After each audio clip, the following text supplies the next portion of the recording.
নমস্কার বন্ধুরা, নবদিগন্ত চ্যানেলের পক্ষ থেকে আপনাদের সকলকে জানাই স্বাগতম। তো বন্ধুরা, এই মুহূর্তে একটি বিশেষ গুরুত্বপূর্ণ আপডেট আপনাদের সাথে আমি শেয়ার করতে চলেছি।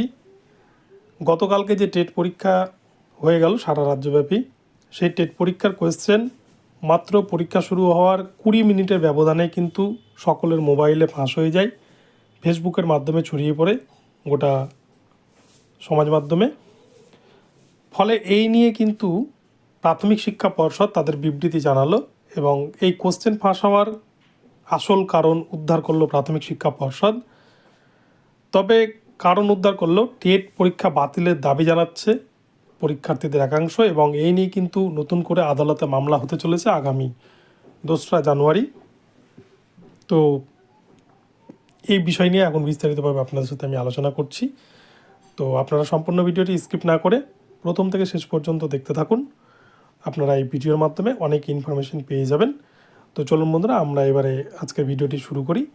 তবে বলে রাখি, যারা প্রথমবার আমার চ্যানেলে এসেছেন আপনারা কিন্তু অবশ্যই আমার চ্যানেলটিকে সাবস্ক্রাইব করে অল নোটিফিকেশন অন করে রাখবেন, তাহলে আপনারা এই ধরনের আপডেট সবার আগে সবার প্রথমে পেয়ে যাবেন। তো চলুন আমরা এবার আজকের ভিডিওটি শুরু করি। গতকালকে ছিল টেট পরীক্ষা সারা রাজ্যব্যাপী টেট উৎসব। এই টেট উৎসবে সামিল হয়েছিল প্রায় 3 লক্ষ মতো পরীক্ষার্থী, যারা সকলেই কিন্তু ডিএলএড ট্রেনিংরত। তো এই টেট পরীক্ষা নিয়ে অনেকের মধ্যেই অনেক উৎসাহ উদ্দীপনা এবং কঠোর নিরাপত্তার মধ্যে দিয়েই অনুষ্ঠিত হয়েছে।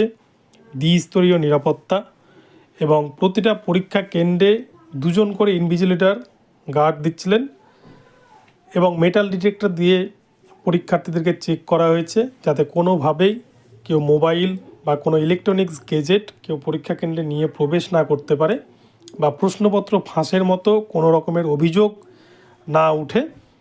কিন্তু এরপরেও দেখা গেছে এত কঠোর নিরাপত্তার মধ্যে দিয়ে গেলেও কিন্তু শেষ পর্যন্ত প্রশ্ন ফাঁস রুখতে পারেনি প্রাথমিক শিক্ষা পর্ষদ।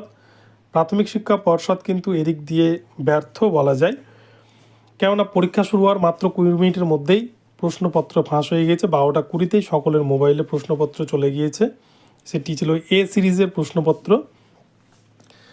তো এখন এই প্রশ্নপত্র ফাঁস নিয়ে প্রাথমিক শিক্ষা পর্ষদ যে বিবৃতি দিয়েছেন, প্রাথমিক শিক্ষা পর্ষদের কর্মকর্তারা জানিয়েছেন যে পরীক্ষা কেন্দ্রগুলিতে পরীক্ষা চলাকালীন মোবাইল রাখার অনুমতি কোনো ইনভিজিলেটরের থাকবে না।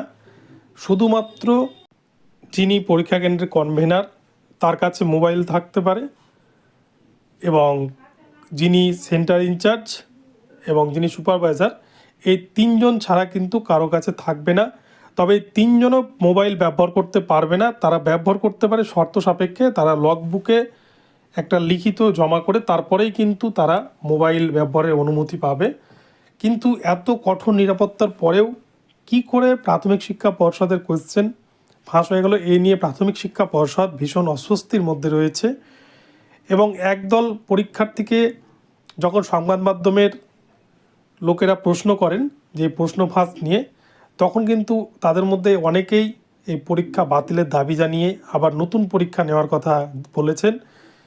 এবং এখন তো কলকাতা হাইকোর্ট বন্ধ, তবে এই পরীক্ষার যে প্রশ্নপত্র ফাঁস হয়েছে ফলে এখানে যে স্বচ্ছতা বজায় থাকছে না, তাই এই স্বচ্ছতা বজায় রাখার জন্য আগামী 2রা জানুয়ারি কোর্ট খোলার পর এই নিয়ে কিন্তু নতুন মামলা হয়তো হতে পারে, কেননা এরকমই কিন্তু প্রস্তুতি নিচ্ছে অনেকেই। এই বিষয়ে এই প্রশ্ন যে ফাঁস হয়েছে সেটিকে চ্যালেঞ্জ করে কলকাতা হাইকোর্টে নতুন মামলা হতে চলেছে আগামীতে। তো এই বিষয়ে কিন্তু প্রাথমিক শিক্ষা পর্ষদ একদিকে যেমন ভীষণ অস্বস্তির মধ্যে রয়েছে, তারা কারণও খুঁজছে যে কী কারণে এমনটা হয়েছে। অপরদিকে বিরোধী দলের নেতা শুভেন্দু অধিকারীও কিন্তু এই নিয়ে প্রাথমিক শিক্ষা পর্ষদকে কাঠগড়ায় এনে দাঁড় করিয়েছে এবং পর্ষদ সভাপতির কাছে প্রশ্ন ছুড়ে দিয়েছেন। টেটের যে প্রশ্নপত্র ফাঁস হয়েছে তাই হয়তো টাকা দিয়ে প্রশ্নপত্র বিক্রি করে দিয়েছে, এমনটাই কিন্তু অভিযোগ জানাচ্ছে শুভেন্দু অধিকারী। এছাড়াও আরও অনেকে বিরোধী পার্টিরা কিন্তু এই নিয়ে বিভিন্নভাবে প্রাথমিক শিক্ষা পর্ষদের উদ্দেশ্যে তোপ দেখেছেন যে প্রাথমিক শিক্ষা পর্ষদের স্বচ্ছতা কোনোভাবেই বজায় থাকেনি এবং থাকবেও না, এবং পূর্বের ঘটনাকে আবারও স্মরণ করিয়ে দিল প্রাথমিক শিক্ষা পর্ষদ, এমনটাই কিন্তু জানাচ্ছেন।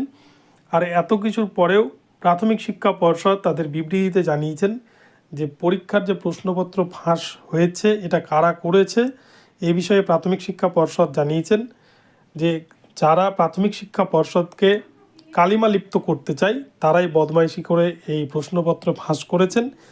কিন্তু প্রাথমিক শিক্ষা পর্ষদের এই উত্তরে কিন্তু সন্তুষ্ট নয় বিরোধী পার্টি থেকে আরম্ভ করে শিক্ষা মহলের একাংশ।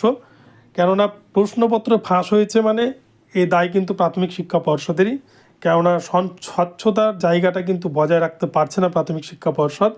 আর পরীক্ষা শুরু হওয়ার মাত্র 20 মিনিটের মধ্যেই যদি প্রশ্নপত্র ফাঁস হয়ে যায় তাহলে সেটা একটা খুব খারাপ বিষয়।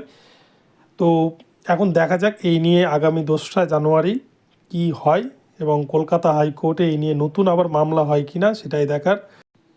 তো বন্ধুরা এখন এই পর্যন্ত রইলো আপনাদের জন্য আপডেট। পরবর্তী আপডেট নিয়ে আসবো। তো আপনারা আমার চ্যানেলে নজর রাখবেন, আপডেট পেলেই আপনাদেরকে কিন্তু আমি আপডেট শেয়ার করব। এবং আমার চ্যানেলে সিডিপি অর্থাৎ চাইল্ড ডেভেলপমেন্ট অ্যান্ড পেডাগোগির 30টি প্রশ্নের আনসার কি প্রকাশ করা হয়েছে এবং পরবর্তীতে আরও আনসার কিগুলো আসছে আপনারা চ্যানেলে নজর রাখবেন। পরপর আপনারা কিন্তু সেখান থেকে মিলিয়ে নিতে পারবেন যে কে কত নম্বর পেয়েছেন, আপনারা এখনই হিসাব করে নিতে পারবেন। এবং এই যে আনসার কি তৈরি করেছি এটা কিন্তু ভুল হবে না, পর্ষদ যখন আনসার কি দিবে আপনারা মিলিয়ে নিতে পারেন। তো এখন এই পর্যন্ত রইলো আপনাদের জন্য আপডেট। তো আপনাদের ভিডিওটি ভালো লাগলে অবশ্যই চ্যানেলটিকে সাবস্ক্রাইব করবেন এবং আমার ভিডিওতে লাইক শেয়ার কমেন্ট করতে বলবেন না। ধন্যবাদ। পরবর্তী ভিডিওতে দেখা হচ্ছে।